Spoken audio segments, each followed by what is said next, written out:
Vikundi vya haki za binadamu vya kimataifa vimekosoa vikali kukamatwa, kushikiliwa na kufunguliwa kesi inaendelea ya uhaini dhidi ya Tundu Lissu, kiongozi wa chama kikuu cha upinzani nchini Tanzania Chadema na mtu mwenye msimamo mkali wa siasa za upinzani nchini Tanzania. Tangu alipokamatwa Aprili 2025 wakati wa mkutano wa hadhara huko Mbinga ukilenga kuitaka serikali ya Tanzania kufanya mabadiliko kabla ya uchaguzi mkuu, kiongozi huyo na Chadema walipitisha msimamo wa pamoja, ikiwemo kama kuna mabadiliko hakuna uchaguzi. Jumuiya za kimataifa mara kwa mara wameeleza mashtaka, ikiwa ni pamoja na uhaini ambalo ni kosa la kifo bila dhamana, kuwa ya kisiasa, yaliyotengenezwa na yanalenga kunyamazisha upinzani kabla na baada ya uchaguzi mkuu Oktoba 2025.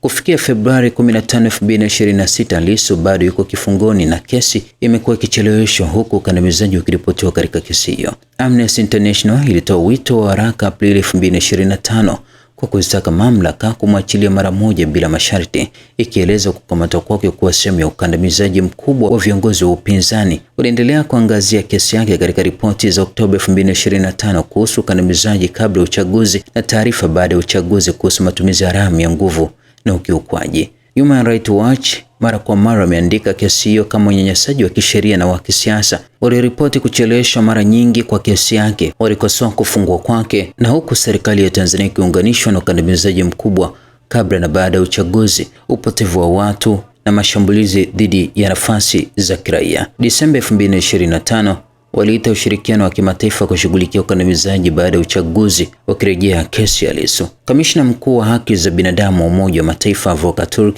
Novemba 2025 alitoa wito wa kuachiliwa bila masharti kwa Lissu na wengine wa upinzani waliokamatwa, pamoja na uchunguzi wa mauaji na ukiukwaji mkubwa unaohusiana na uchaguzi. International Commission of Justice ICJ ilijiunga na taarifa za pamoja Aprili 2025 kukosoa kukamatwa kwa Tundu Lissu, huku wakisema kwamba kukamatwa kwa uovu na mashtaka ya uhaini. Na Novemba 2025 iliongeza wasiwasi kuhusu mgogoro unaozidi baada ya uchaguzi, ikitoa wito wa kuachiliwa kwa wafungwa wa kisiasa, ikiwa ni pamoja na Tundu Lissu.